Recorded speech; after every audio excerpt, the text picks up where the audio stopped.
Good evening, I'm Barkha Dutt and you're with The Mojo Story, our independent digital platform that does a deep dive into the biggest stories of the day. On the program today, it is an inflection point for the farmers' movement after the fracas at Red Fort, where one of the protesters actually installed the Nishan Sahib, the Sikh flag, at the pillar, one of the pillars of the Red Fort on Republic Day. Unequivocally condemned by the Samyukt Kisan Morcha, nevertheless, it has led to two of the major unions withdrawing from the movement minutes ago, saying they could not stand with what had unfolded on the streets of the capital. In the meantime, there have been claims and counterclaims, and a finger now being pointed at a man who was first exposed on this platform as being an extremist. That man's name is Sidhu. The farmers' unions are now saying that he was acting at the behest of the BJP. The government is denying that they had anything to do with him at all. But the larger question remains, have thousands and thousands of farmers who protested peacefully, patriotically, even joyously been let down by their own? And have those among a community of liberals who've defended what happened at the Red Fort got the story all wrong? In other words, has this movement been let down by many of its own supporters and by its own sides? And what is the future of the farm laws in all of this? Remember, this was a movement that had enough moral force, irrespective of what you thought of the legislations themselves, to get a government that is obdurate and does not believe in consensus to actually back down and propose a compromise formula.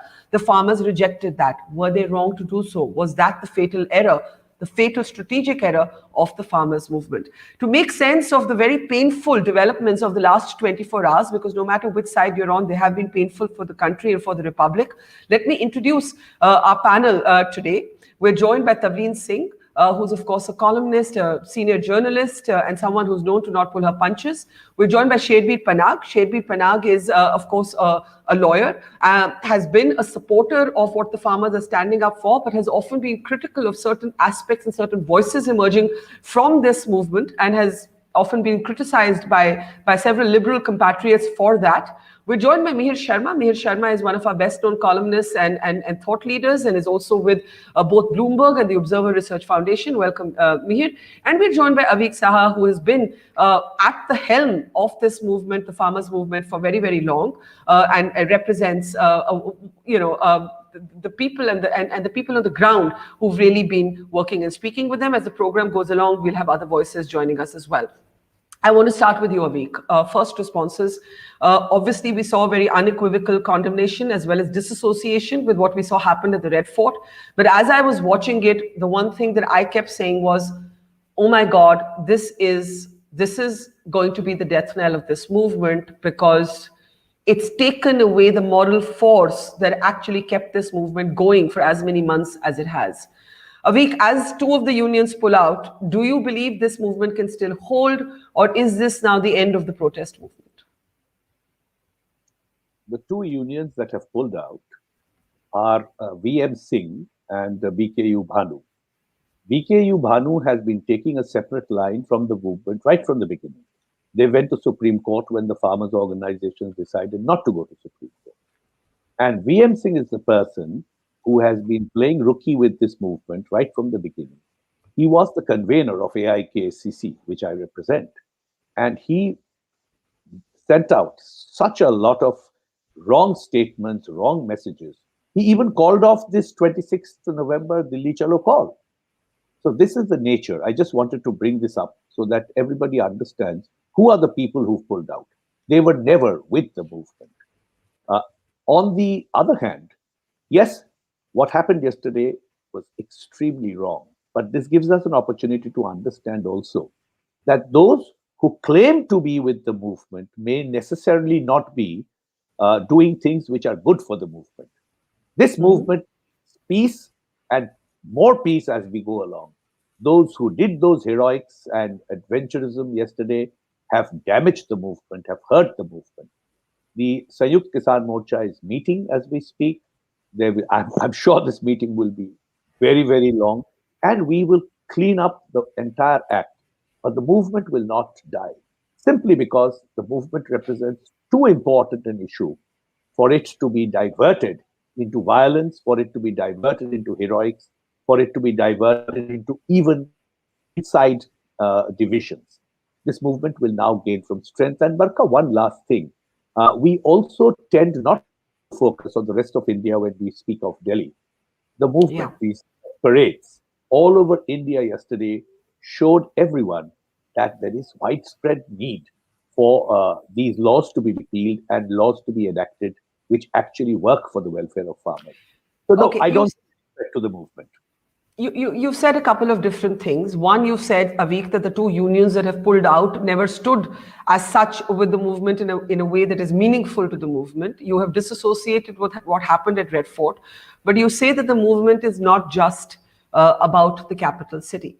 The fact of the matter, though, is that there must be anxiety and there must be concern that there was a large moral force that made even those in the notoriously self-absorbed middle class that did not understand that legislations feel that as people we stood with the farmers, whether or not we stood with the laws or against them, we stood with the farmers' demand to be heard, right? Are you concerned that that constituency has been eroded? Are you concerned that there is a kind of echo chamber of liberal self-congratulation that is still not recognizing that what happened at the Red Fort yesterday, in my opinion, yes, it was one person or two people, and I say this as someone who had a very different experience reporting at the Singhu border and play out some of those images, where it was very joyous, very patriotic, very different from what we saw at the Red Fort. But are you concerned that that support, that widespread support that this movement enjoyed a week has eroded? Extremely concerned. And that is why we are back to the drawing board, because we cannot make this movement successful unless the whole country is with us. This has to be a people's movement. It can't just be a farmers' movement. And one of the reasons why we want to clean the stables is because many people who we believed were speaking on behalf of the farmers, for the cause of the farmers, were actually there to damage the cause by their sheer indiscipline. Most of the farmers' organizations, however, actually followed discipline yesterday. That's something which is also missing from the debate and discussion that we are having in the public domain. Yogendra Yadav and many others stuck to the route given by the police. Yet there is an FIR against them. But that's not a problem. The police are free to do what they want to do. This movement will continue. That's the thing. And this movement must win back the support of the people. We are not, farmers are not against the country. It cannot be. It's a contradiction in terms if the farmers are against the country. Yeah. Tavleen, I mean, you speak, I know, wearing many hats today, the daughter of a soldier, a Sikh, but more important than that, a journalist who has reported Punjab through those Bhindranwale years, that someone like Deep Sidhu, he came on this platform. I had no idea who he was. I asked him questions in all innocence, and I was pilloried by so many of my own friends saying that you're acting like a BJP agent. Why did you even ask him about Bhindranwale? Why did you even ask him about Khalistan? You let the side down. And today I see the same Deep Sidhu being basically isolated from the movement and being held to be responsible for everything that actually went down.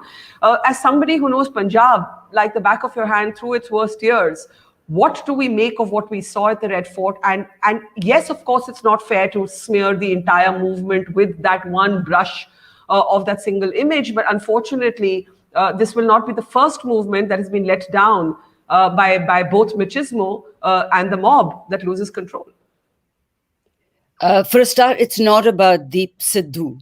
As somebody who saw the Punjab violence develop, between 1982 and 84, what really frightened me when I saw them climb that flagpole, because they were Sikhs, okay? They were the kind of people who have been brought up to believe that the Red Fort is the seat of repression, right? The Khalsa was created to take on the Mughal Sultanate. The Akal Takht was built a foot higher than the Mughal throne in Delhi because that was seen as a symbol of repression. Now, it might seem at the moment that it's just the farmers' movement that is being, that we're talking about, but I see a much more dangerous development here, because the men who did that flag hoisting, of the Khalsa flag up on that thing, were all Jat Sikhs like me, right? And frankly, I think that the whole of the protest has been mishandled from the start. The government hasn't understood that it is this kind of opening from which will come the same old secessionist rubbish that has died for 20 years. Already, on a daily basis, I get from the Sikh Justice, whatever that wretched group is, in New York, a letter saying that they're now doing this and are doing that. And they were encouraging them to go onto the Red Fort and put up the Khalsa flag. And today they're saying we've now raised the amount that we're going to pay the men who did that to $300,000. So, we don't know who did it. I'm not sure whether it was spontaneous. A lot of it, I think, was. Because as I said to you, if you understand the mentality of the Jat Sikh, we're brought up to believe that the Khalsa was created to fight repression, and a repressive government, or a government that appears to be repressive, they will fight. So, frankly, it's no longer about the farmers' movement. Yeah, but it hasn't been about the farmers' movement for a very long time. I've been arguing from the ground that it has become a lot about cultural identity, not just about dissent. But when you say the government mishandled it, would you have had the government being firmer sooner, or would you have had the government being less obdurate in the way that the farm laws were pushed through? If I were Modi or Amit Shah, I would have gone to that barricade at the beginning and said, all right, tell me, what do you want? I'd have sat there with them, had some tea, eaten some of the langar, and said, all right, just tell me what you want. And they would have. And if the laws are that unpopular in Punjab and Haryana, well, tell them to come and help them redo the laws. It can be done. Why? It's appeared that the government has been listening, but they haven't in fact been listening. They've had the total support of the media, of the mainstream media. And so the media has entered that echo chamber, which in any case is an echo chamber. And it's very, very worrying that they don't see what is really happening and how a small thing that started with those 3 laws being objected to could turn into something very, very ugly, through which is going to benefit Pakistan more than anybody else. Yeah, and I do want to examine that a little bit more in detail, but I want to bring in Mihir now, because Mihir, you have come from a place where you have argued in support of the farm laws, but the conversation has gone so well beyond the legislation itself, but you have also gone online and condemned unequivocally a religious flag being visible at the Red Fort where only the tricolour should fly. In retaliation, we have seen many people pull out pictures of, the RSS putting sort of Hindutva symbols from the 1980s at the Red Fort. And of course, all of it is wrong. I don't understand why to condemn one, you have to say yes, but everything that happened which is similar is wrong. Of course it is. But there is such a fault line of our country, of our nation, of the polarized times we live in. And this isn't right versus left anymore. This is left versus left. This is liberal versus liberals. And actually, no one's even talking about the farmers anymore. It's just become something else, as it always does. I think that's exactly right. Forget about farmers. I don't think people are even talking about the content of the farm laws anymore. So we can just put that aside, which again is the government's fault. But I think what is dangerous here is that in the times we live in, and given where the country is right now ideologically, anything that someone from a minority community does that pushes the borders of the republic back, that pushes the secular nature of the republic back slightly, just benefits the BJP, right? So if you place a religious symbol of one religion on the Red Fort, everybody who is in the BJP will immediately say, "Acha, that's open season for us. It means the Bhagwa can go up tomorrow, all right? Or if not tomorrow, then next year, or 5 years from now." And, secularism is secularism for everybody. You have to be careful. You have to recognize that there are limits you can't cross. And if somebody crosses those limits, you have to condemn it unequivocally. And I think that's what you have to do in this case in particular. And doubly so because, as Tavleen Singh was saying, there is a history to what we saw here. There is a tragic and deep history that, although it may have been forgotten by some people in Delhi, and perhaps by those in power in Delhi today, has not been forgotten by many other people in Delhi, in Punjab, and across the world. Many references have been made and some of these people are friends of yours and mine too, who've been actually vociferously in argument with me since yesterday, pointing to the Ram Mandir tableau, for example, at the Republic Day parade, and saying that that kind of iconography did not get the kind of condemnation that the protester with the Khalsa flag at the Red Fort did. That's one argument that's been offered. Another argument that's been offered is that the tricolour was not taken down.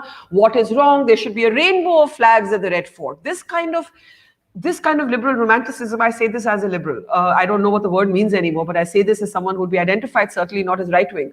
How do you see this? You must be having some of these arguments among your own friends.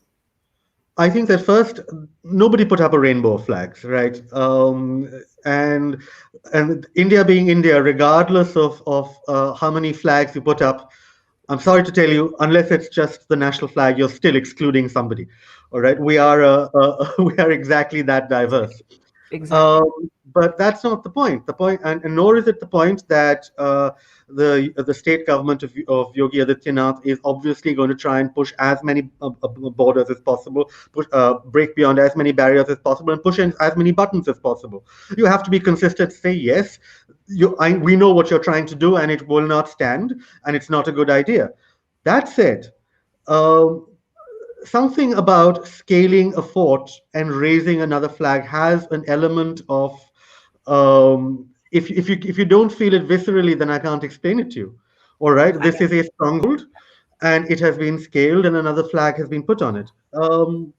If you know, there's just no comparison, in my opinion. And I think that people who saw the attack on the Capitol in New York, there were. Why do we say that that riot was worse than other riots that America may also have seen? It's because it attacked a certain symbol of nationhood and it tried to convert it into something else. And I think that is what was happening here, and we have to be very clear about it. Okay, I just want to welcome Shubhrastha and Hindol to the program, but I just want Tavleen to just briefly interject on what Mihir, I think, described it. It is a visceral thing. You either feel it or you don't. What really bothers me, Tavleen, is that so many people actually don't feel it. So many of my own friends, my Facebook page yesterday was like a war zone. I would say 80% of my friends disagreed with my position. And it really made me feel like we as Indians do not actually even know to have conversations among ourselves anymore that are about the issues. We're so busy finger pointing at the other. We can't even agree that what happened at the Red Fort was wrong. I don't even begin to understand that. And if you could speak to the visual, what Mihir is describing, that there's a fort, there's a scaling of the fort, and there's a flag other than the national flag. That's exactly what I'm trying to tell you. The Sikhs that did that have been brought up to believe that the creation of the Khalsa is to take on repressive rule from Delhi, and the Red Fort is the symbol of that. It cannot be condoned, but it is an extremely dangerous thing, and it's very different to. I don't agree with Mihir that it's like the insurrection on Capitol Hill. The Red Fort, if the Bhagwa lot get their way, they call it a Shiv temple and, bring down the Mughal fort and make it into something else. They say it's a fort built by a Hindu king, if they could. So let's not go there, okay? Because but you cannot have, you cannot allow that kind of thing to happen in any country that believes in the rule of law. And I believe that the Home Minister should have known that this was possible, that when those tractors started ramming through the streets of Delhi, they should have been more prepared. But when I said that, I actually don't have any friends who approve of what happened, but or family. But, on Twitter, I just asked, I said, somebody needs to ask the Home Minister why they weren't prepared for this. And I got the whole of the BJP troll army on my case, telling me to shut up and leave the country and all that. So, it's a very, very difficult situation, and it's been very badly handled by the government. Yeah, I think we should not lose track of that as well. And I just want Shubhrastha to respond to that, and then I'll come to Sherbir and Hindol. The sense that, of course, what happened was awful. but that it could have been contained. There are those who argue that it could have been contained with better intelligence and a harder fist. But Tavleen was saying earlier, Shubhrastha, before you joined, that it could have been contained with more dialogue between a government and its citizenry. And even those who have supported these farm laws, for example, Ashok Gulati, who's on the Supreme Court appointed expert panel, said to me that the Prime Minister should go and have jalebi and chai with the farmers. Why isn't he doing it? Where is the communication between the government and its people? And I think that we have to stand at this moment and say that there are many people responsible for what happened at the Red Fort, and the government is one of the entities as well. Would you agree? I would partly agree, partly I wouldn't. The reason being that you may disagree with the style of the Prime Minister and how he's bringing up legislations and how he's dealing with dissent. But the point of the matter really is that there are people who support the government, who might not agree with all of its legislations, who have genuine questions of the protesters, from the protesters, but have not been able to get a clear-cut answer. Because everybody is talking about their own personal story of how their Twitter feed or their Facebook page, has been created into a war zone. I would tell you that yesterday I had a very civil conversation with a Samajwadi spokesperson, where I pinpointedly asked the clauses in the Farm Bill that should be up for debate and that they have a problem with. Barkha, the kind of name calling I got after that, it was just little short of me being a Gaumutra drinking right winger. Now, we can create an entire narrative of how extremely polarized discussions really take away the essence of any legitimate reason for dissent in this country. The point is that we actually don't, for that matter, don't really know what is this brouhaha about. If I look at the farm laws but only from a policy angle, I think it's a fantastic way to put the Indian farmers on the map. But the point is, Shubhrastha, Mihir and you may come from different political affiliations. Maybe, I don't know for sure, maybe you do, but you have the same opinion on the farm laws. The point is that the mishandling by the government has taken the conversation very far away from the farm laws. We're not talking about the policy anymore, right? It's become the similar, you are a Khalistani, you are an anti-national, you are a patriot, go to Pakistan, and in the middle of it all, we're playing with fire, which anyone who knows Punjab is warning us about. Barkha, I would like to assume that the reason why I've been called on this panel is because I'm not one of those people who has been name calling. There are genuine questions being asked, and no genuine answers have come from the other end. This is a grievance that I have, as an aware citizen myself, I have a dissent against this dissent, but unfortunately there is no graceful answer. The point is, see, whether the government has handled this entire protest or movement, whatever you would like to believe, in a sane manner or not is a completely separate discussion. What I'm trying to argue for is that in a democracy, if at all you have a problem or you have a point of view which is different from that of the government, the kind of images that are being put up on your screen right now, that is really not an answer. And no amount of saying that the intent was such, and there are primetime anchors, by the way, Barkha, from your ex-organization, who have actually legitimized this by saying that, well, because they have been repressed for so long, it came out, this kind of violence was just an answer to that. This kind of intellectual legitimacy to an act of potential terror is something that is frightening. And I don't think any patriot, any nationalist would stand up for it. And I'm sure you, Mihir, or anybody on this panel really hasn't condoned. No. I think every single person present on this panel has actually been appalled by what happened, and frankly have been facing flack. Tavleen said she has no friends who disagreed with her. I'm actually staggered by how many friends I have who disagreed with me. Mihir, if you just want to come in on that briefly, Sherbir, Hindol, sorry, I'm coming to you right after that. That sense of self-righteousness that is continuing to describe the moment that we're at, and Shubhrastha is right. There are any number of those because we want to say we stand with the farmers. There is a sense of rationalizing what happened by saying it was a pressure cooker situation. The pressure cooker just went off briefly. It boiled over. It'll come back to low simmer again. What's the big deal?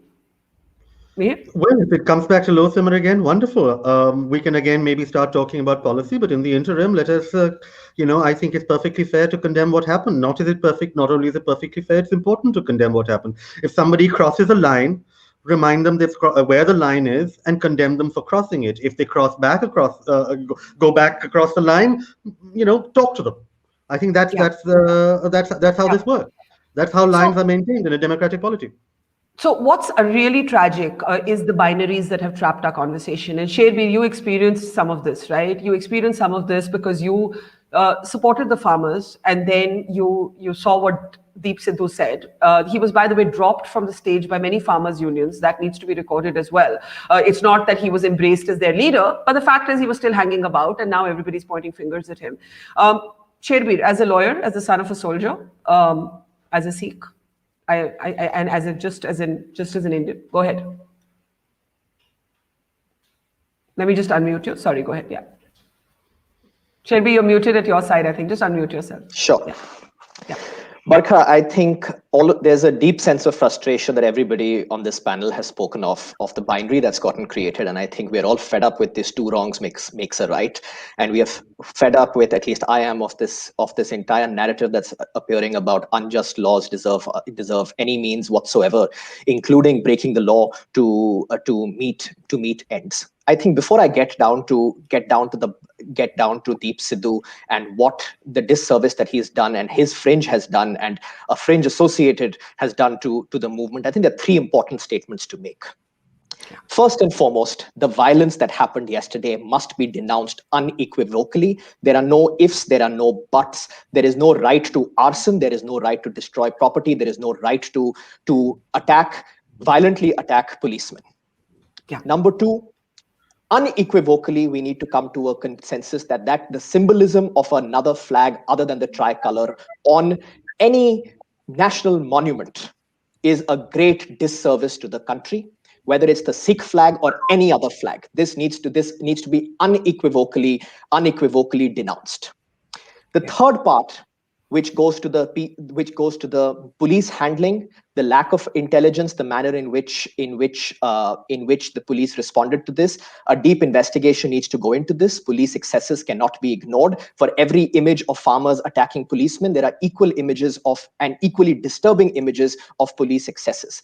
The Delhi police, I respect everybody who wears a uniform, but at the same point of time cannot give them a blanket salute for all actions, whether lawful or especially when those actions are unlawful.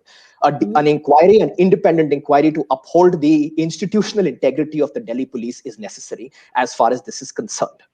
Yeah. This brings us to the point of, I think, what Shubhrastha said regarding where do we stand on the principle of protest. Everybody has the right to protest, and the right to protest is a fundamental in a democracy, as is the right to disagree with that protest, to hold that there are disagreements both at the end of the government, those who support the government, but this constant element of exploiting fissures. The moment you speak up against the government, you become an anti-national. We are running out of symbolism. We're running out of Tukde gang. We'll run out of Khalistan. What are we going to call a farmer from Maharashtra tomorrow? What are we going to call a farmer from Tamil Nadu tomorrow? Their moving to Pakistan is almost a geographical impossibility.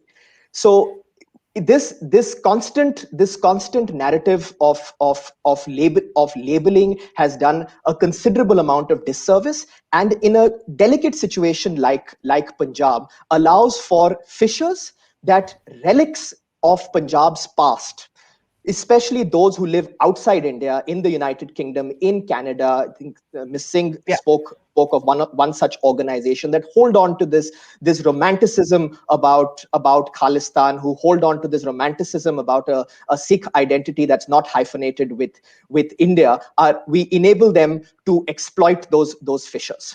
I must disagree with Ms. Singh out here and on her I think what I would say a broad brush regarding the Khalsa identity or the Punjab identity. I don't believe so. I hold land in Punjab. I visit Punjab regularly. My parents stay there. I have participated in movements in Punjab. This identity of the Khalsa, of either a Khalsa narrative or a Jat Sikh narrative is not something that the current generation, especially the men and women who were out there, have grown up with. We must put in mathematics as to who was around in the 70s and 80s. Deep Sidhu, Lakha Sadhana, and the like have done a disservice. They did a disservice, Barkha, when you spoke to them and raised the issue of Khalistan, and they were unable to provide a clear-cut answer that Bhindranwale is a terrorist case in point, and there is no binary to it. There is no justification to it. And once again, and I think on 3 occasions now, we see Deep Sidhu and his fringe and derailing this movement, and once again creating a scenario where it appears that the entire farm movement is represented by his like.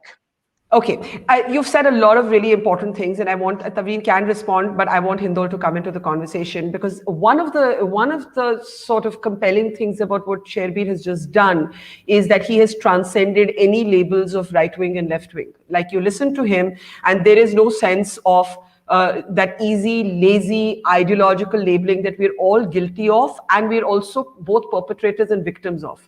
When did we become a country where we could not have a conversation about farm laws without saying the word patriot and traitor?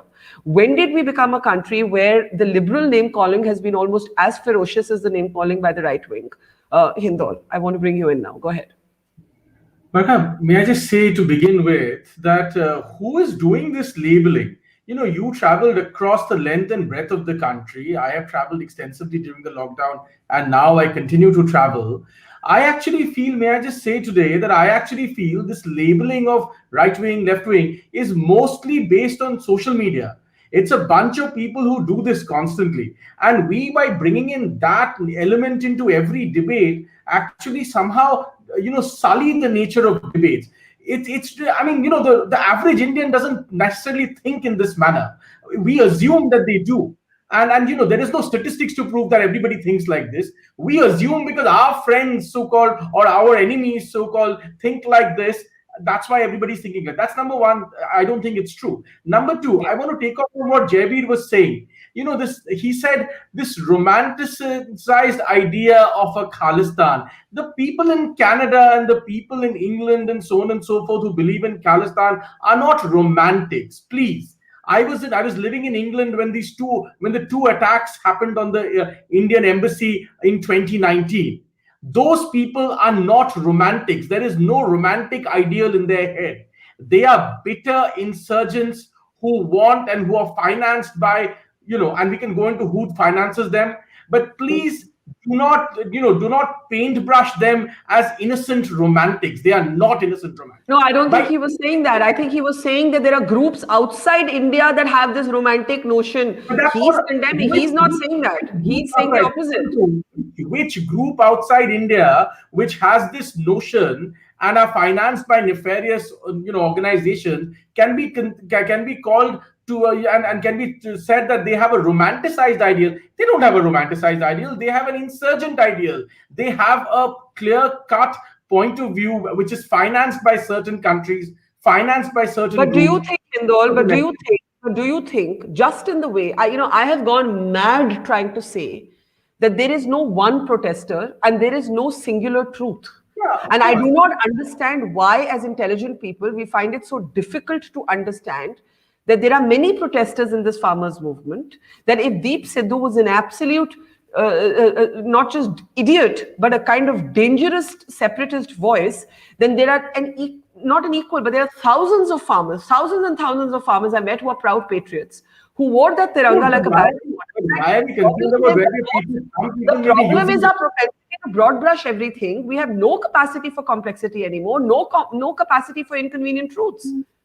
But that's understood, right? I mean, of course we don't have any capacity for any inconvenient truths. Nobody, at least the people who have these debates, people like you and me, of course, in the kind of people we know, the capacity for inconvenient truths has really, gone down to abysmally low levels. That's understood. Let's take that as understood. Are there some farmers who genuinely feel a certain grievance? Of course there might be, completely. And those grievances, of course, should be addressed in different manners. As far as the farm reforms, I and Mihir Sharma don't perhaps agree on anything in the world, but one article of his I agree with, which is that this farm legislation is really important. I was asked in the BBC that these farm legislations actually were not debated enough. Well, we've been debating these reforms for 20 years. How much more will we debate these reforms?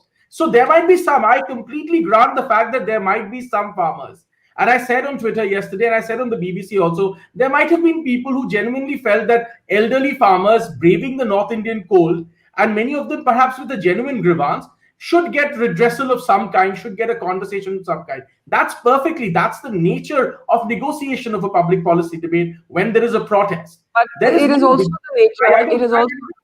Okay, I just want to go to Avik and then Tavleen and then Shubhrastha, you, and then I want to actually play out a little bit of my Deep Sidhu interview, because I want to talk about what happened with me after that interview and why I think that's a little bit relevant to talk about. But Avik, you opened this program by saying that if you will take this movement back to the people, you are anxious about losing the support of the people.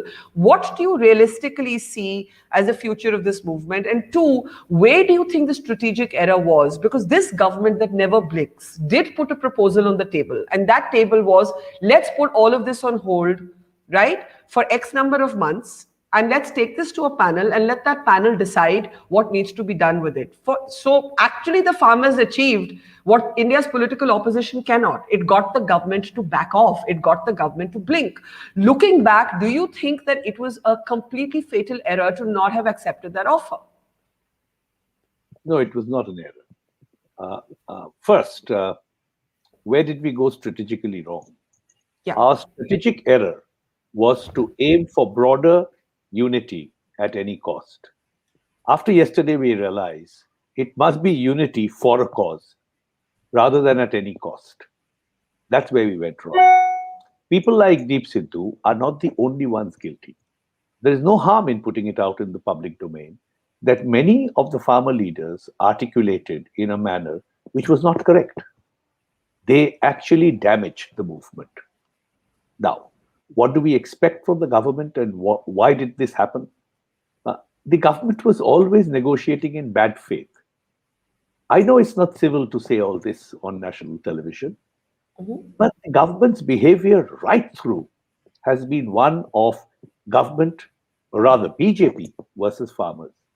If you build that narrative into every step you take, every tweet you make, every Facebook post you have, do you achieve success from that? Do you can you expect to achieve success from that? The government was always trying to be one step ahead in trying to trick the farmers.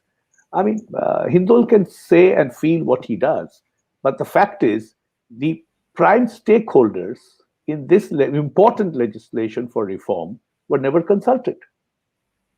The BJP, even today, cannot name a single farmers' union that was consulted. It's not enough to consult Kamal Nath and Captain Amarinder. So the process of designing a legislation, a welfare legislation for a target group has been done very undemocratic. Okay, let me just get Shubhrastha to quickly come in and then Tavleen. Shubhrastha, go ahead. You wanted to make a point. Yes, I've been trying to note certain positions so that I don't want to miss out on any.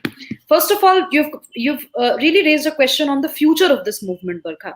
I who do not agree with any protest going on right now in the country, because politics of protest is a separate issue altogether, which I don't want to derail this discussion by getting into that. Women are absolutely missing in this entire movement. If at all, that's not true. Women are there. Women are there. In fact, the Supreme Court showed extreme paternalism by suggesting that women could not take the cold. I have met a woman who told me the following. She said, I can drive a tractor, a motorcycle, swim the Satluj, and take a bullet if I have to. Barkha, it's only a woman journalist like you. It's only a woman journalist like you who is trying to bring out these stories. Unfortunately, on the negotiating table, it's only the men. So if you were to ask me what the future of this movement holds, give the reins to women, first of all. Secondly, this movement is completely is a geographically fragmented movement. It is concentrated on specific geographies of India. Agriculture, prima facie, is a state subject. Let the state governments get on the table, let the Haryana and the Punjab governments sit with the farmers, figure out, and then make a representation to the Prime Minister. Thirdly, I've been traveling across the length and breadth of Bihar. I come from UP. I mean, now UP is my home state. I don't see any Hindi heartland state really agitating the way Delhi has been simmering with dissent. So perhaps the farmer unions also need to get in touch with the farmers in these states to understand why are they not protesting. The South India is absolutely immune to this entire protest. Northeast, where most of the agriculture is organic and literally everybody out there is a farmer, is not protesting. So I'm sure there's a merit to why farmers in this country are also not protesting and in effect are supporting the bill.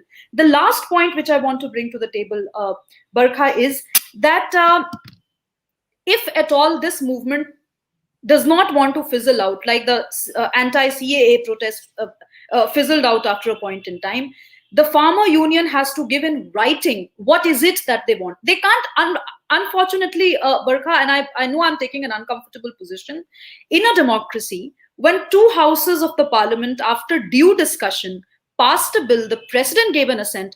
I'm sorry, a group from Punjab and Haryana can't take this entire constitutional process to ransom and say we want to repeal the laws. So let them come with a clause by clause dissent against the bill, and let's see what's on the table. I'm sure there are so many policy experts here on the panel. I'm sure everybody is up for debate and a discussion. The problem for me is that the stakes are now so much higher than a policy conversation about what's the best way to reform agriculture. And I will come back to that, but I just want to play out before I come to Tavleen and the rest of the panel. Here's what happens a few weeks ago, and I just want to give some context. I want to concede that I had no idea who Deep Sidhu was. I saw the viral video of a well-spoken man talking very politely to a police officer at a barricade, asking that they be allowed to let go. And I saw that video going viral in a sort of beaver reporter-like way. I said, let's find out who this guy is. Call into my program on a day when the BJP supporters have just started smearing the farmers' movement as being pro-Khalistan and carrying pictures of Bhindranwale. I asked him the question thinking he's going to do a perfunctory, quick denial and say, of course, this is not about Bhindranwale. Of course, we are not Bhindranwale supporters. And he shocks me. And I just want to take us back to this moment because I want to talk a little bit about what happened after this moment. So can we just please take a look at this Deep Sidhu? You don't think Bhindranwale was a terrorist? You don't think Bhindranwale was a terrorist? And you don't think legitimizing him like this is undoing the legitimate cause today that you are standing with and by for farmers? You see, this is the problem. The problem is that one thing actually totally dilutes the other. I understand what you're saying, but see, how can we drift away from the truth? And what today we are fighting for, that's not even the cause we are fighting for. So what I personally think, see, that's what, I have a fundamental right to speak. What I personally think and the way I look at it and the way you look at it may differ, right? So we agree to disagree. But what we can't agree. We can agree to disagree on many things, including the farmers' agitation, where, by the way, I do stand with the farmers.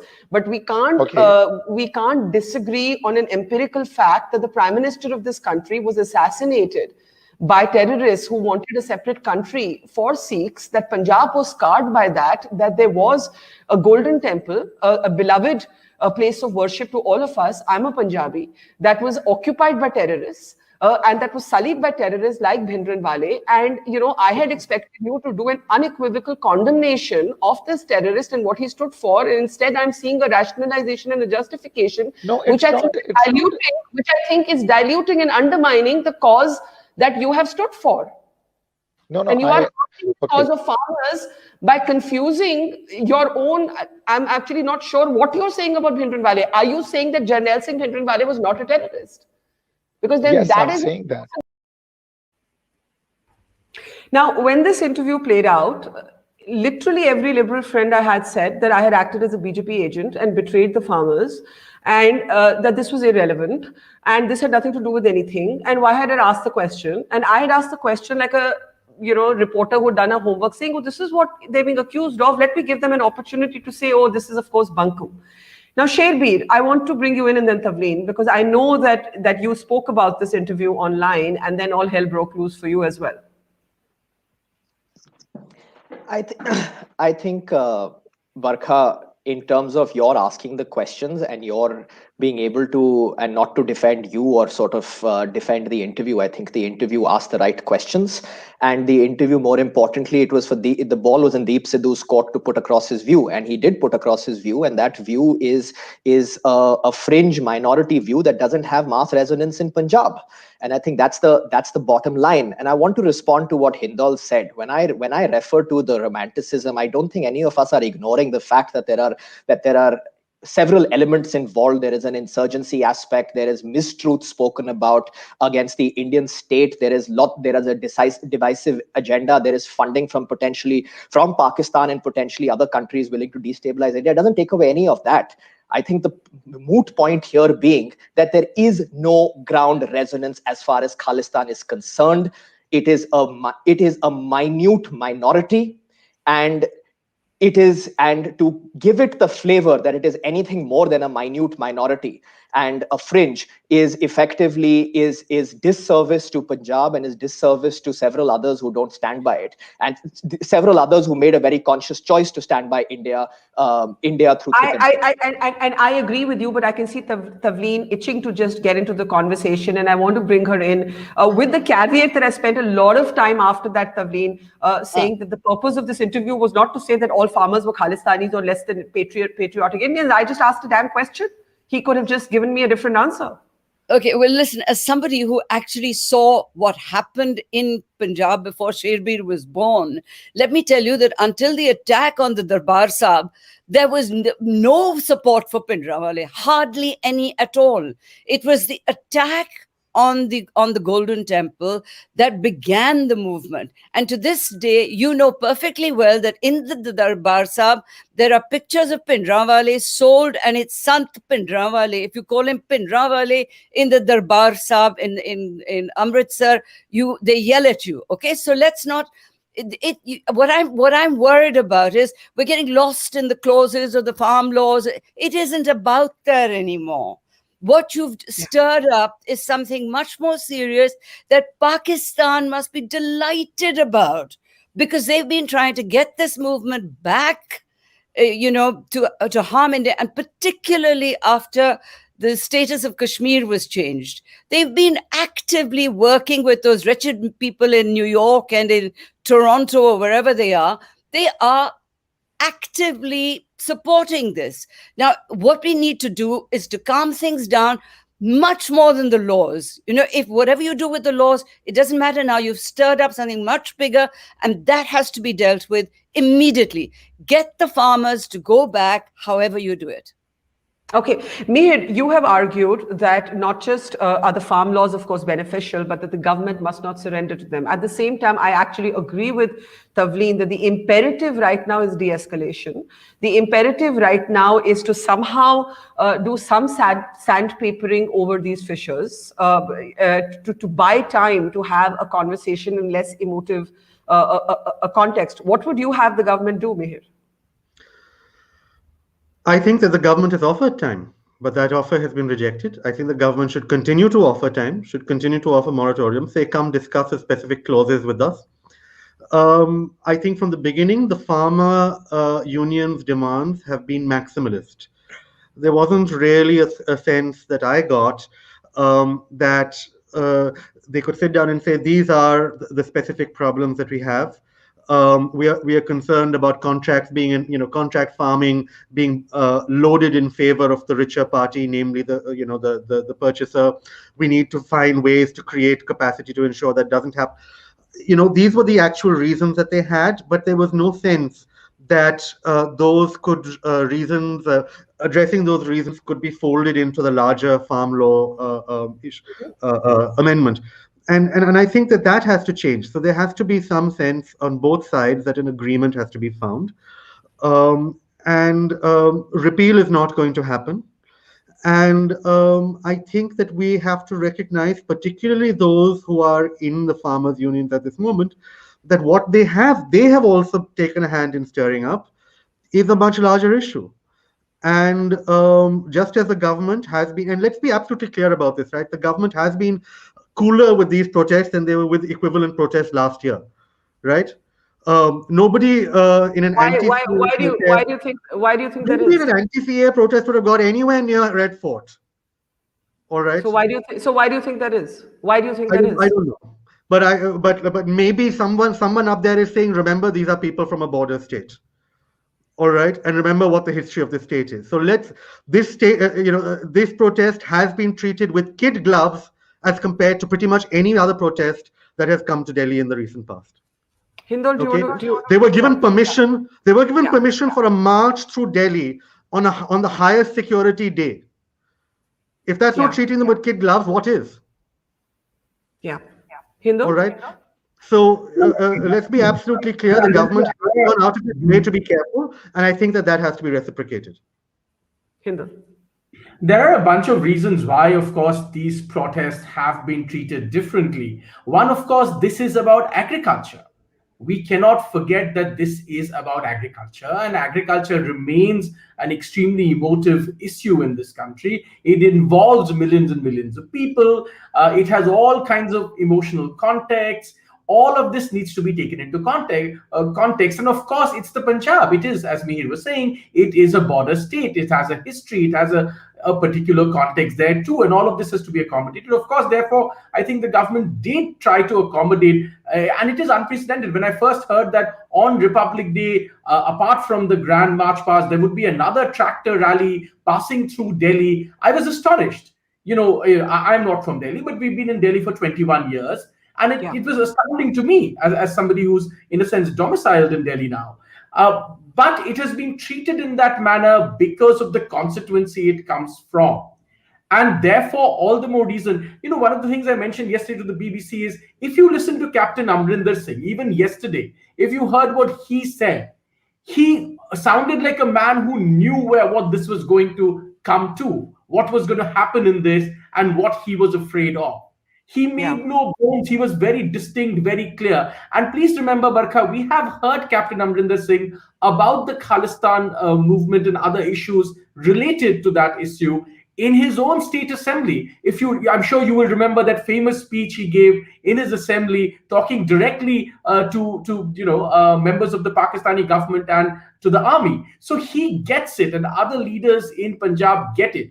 I do agree that now that all of this has happened, the only way forward is the laws cannot be repealed. They should not be repealed. If these laws are repealed, then it's a huge blow for the reform movement in India at a very delicate pivot.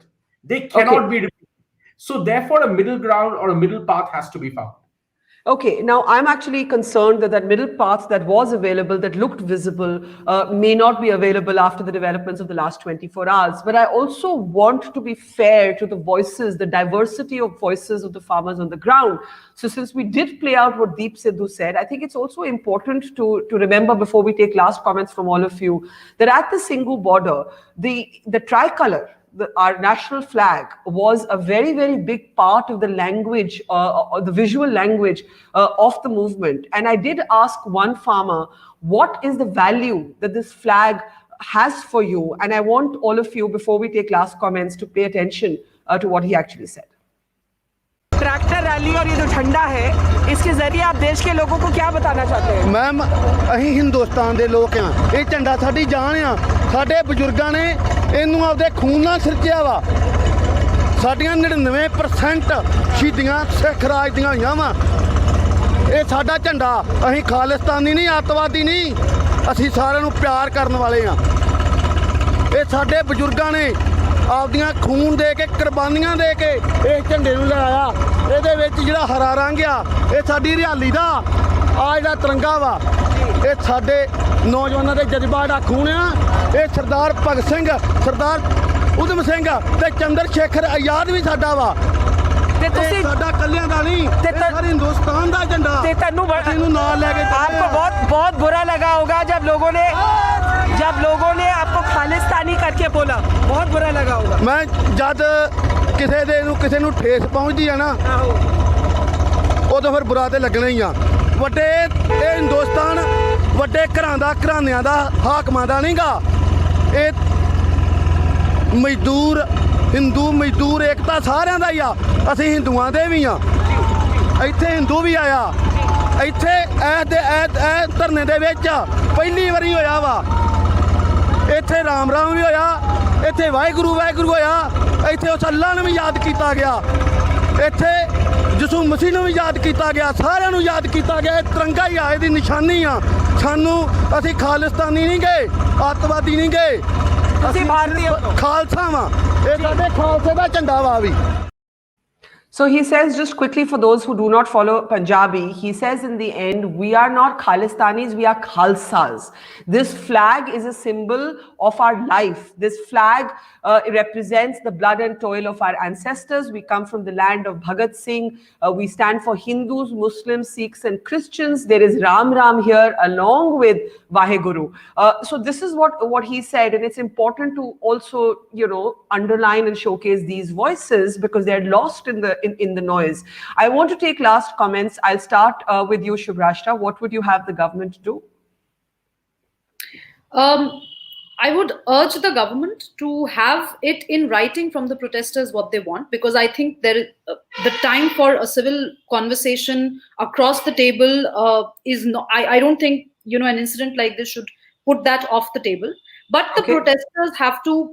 But the protesters have to give everything in writing from now on, because, you know, ultimately, as Hindol was saying, an issue as sensitive as agriculture gets lost in the din of labeling, mislabeling, and so on and so forth. So let's have a written communication and take this forward from an extremely policy-centric lens. All right. Sherbir, you wanted to come in. Barkha, 2 points in terms of where do we go from here. I think first and foremost, the prosecution of those who engaged in violence needs to occur, and at the same point of time, we again can't create a binary out here that the protest must stop because there was violence and engagement with the protesting farmers must stop because there was violence. Prosecution must occur on its own track, and at the same point of time, political engagement with the farmers must occur through and rationally continue to do so. I think, and the last point regarding this piece on to put to bed this issue of Khalistan, I think we need to agree to disagree. And I think that first and foremost, there is no resonance. And by constantly fanning it, there is a fissure that can be exploited. By fanning it, we are going to be exploiting a fissure. I think beyond that, to whether comment on that Bhindranwale's stickers are given out or that you can't call him. In fact, I'd like to mention to Ms. Singh, it's not actually Sant. You should go the whole hog and say Sant Jarnail Bhindranwale if you want to, you know, give him the entire respect that a particular genre of people want for a terrorist. It's a fringe. We should not allow the fringe to become mainstream. The fringe ought to be denounced, and engagement with farmers without this color of them being anti-national, Khalistani, or whatever other new word we have for the day, or urban Naxals and rural Maoists needs to change. Okay. Hindol, quickly, and then Avik, Mihir, and Tavleen. Hindol. Fundamentally, if these laws are repealed, then the future is dire for reforms in India. We seem to have forgotten that in all this debate. These laws cannot be repealed, and I actually think sometimes when an incident like this happens, it forces people to soften their positions. And if, like Shubhrastha was mentioning, if more written dialogue could happen, if the farmers agree not to take a maximalist viewpoint, if they actually specify, and may I just say, I have sympathy for the idea that some farmers may genuinely be concerned about big companies, big corporates entering in a particular mercenary manner. I have sympathy for that idea. I genuinely do. But that can be accommodated with other policy tweaks, with other paraphernalia, which can be, you know, put in the policy so that is taken care of. Fundamentally, these things have to happen. Avik, I need to ask you specifically, will the protests at the Singhu border, at the Tikri border continue, or will the farmers go back to their villages in Punjab, Haryana, and other states that they came from? That's the first question. The second question is, there has been today many voices in the farmer community that have looked at Deep Sidhu, said he was Sunny Deol's friend, he campaigned for the BJP, which I did ask him about in this interview, but, you know, he continued to remain with the farmers movement despite those comments that he made. Looking back, do you think the movement really suffered for the lack of a leader and the lack of a clear person who was in control of the movement? And who might that person be if there's anyone in control of it now? The farmers movement is not going back anywhere. In all the discussions that there were today, there is a determination to continue the movement, carefully, peacefully, and with much, much more sense than we had earlier. So far as Deep Sidhu is concerned, as I said before, it was actually this whole idea of larger unity which did not make us drive him away, but his nature, his articulation, everything was clear. We erred there. We made a mistake. Deep Sidhus and people like him should not have been anywhere near the farmers' movement, which is for economic rights. It has nothing to do with religion, nothing to do with terrorism, nothing to do with anything else other than the future of the country and a very large population of that country. Yeah. And so far as the laws are concerned, these laws will have to be repealed. The reforms are required. I agree with Hindol. Reforms will have to be done in consultation with the chief stakeholders of that group. Okay. Mihir, very quickly, despite the fact that you do support the laws, there has been the constitutional point raised that this is a state subject, leave it to the states to handle in the way that they think fit. That could have been one way, by the way, to handle these protests. You could have just left it to Captain to handle it in the way he wanted to, though of course he would have turned to the center for money for MSP and procurement. But I'm just saying, constitutionally, where do we go from here? Constitutionally, I think, constitutionality is not this government's strong point. And I think that they have successive, we've been, Hindol said earlier that we've been debating these laws for 20 years, and I think I may have written my first thing on this maybe 20 years ago. But they have not been debated in Parliament for 20 years. They were not scrutinized in Parliament for 20 years. All right, the text of new policy should have a more open stakeholder consultation. It should be, particularly if it impinges upon the powers of states, it should be discussed with state governments, and then it should be sent to select committees of Parliament. These are the processes that have been in place for a long time, and they're in place for a good reason, which is that they prevent this kind of after the fact mobilization against laws. All right. I think that what the government needs to learn from this is that its current approach, which is that we guys have a majority and this is how you rule with a majority, is flawed. This is not how you rule with a majority, because you don't get things done. Things get protests then explode whenever you want to try to get something done. Yeah. They have to learn how to operate with their majority within the constitutional framework that manages dissent. Yeah. Shubhrastha, just one sentence because Tavleen has to wrap it up for us. Quickly, please. A simple point. In Madhya Pradesh, there's something called a Bhavantar Bhugtan Yojana, and this was done when the Congress government was in power at the center. If the states are really serious about farmers' concerns, I'm sure they have their own legislative bodies in place to get the job done. So let's not politicize. And this intellectual sarcasm of this government has nothing to do with constitutionalism sounds really farcical. In a place where we are actually sitting in a democracy where you and I went out to vote and bring whatever government we bring to power. So I think, intellectual sarcasm aside, let's really get to the policy debate. If at all we are interested in talking. I would just respond before, because we're at the end, and Mihir and you could get into a long argument over this. I would just say that the democracy is both what happens at elections and between elections, and so no one is questioning the process of our electoral democracy. But there needs to be maybe a deeper dialogue, I think, always between governments and their people. But Tavleen, I'll leave it to you to close it. Yeah. Well, we've just heard the most romantic person on this panel. The point about it is that there's a loss of faith in the government's own faith in democracy. The way that laws have been rammed through, they got away with it with Article 370 because most Indians support that. They didn't get away with it with the Citizenship Act, and they didn't deal with it. They said those guys were Pakistanis, etc. And by the way, the first people to start calling the farmers Khalistanis were ministers of the government of India.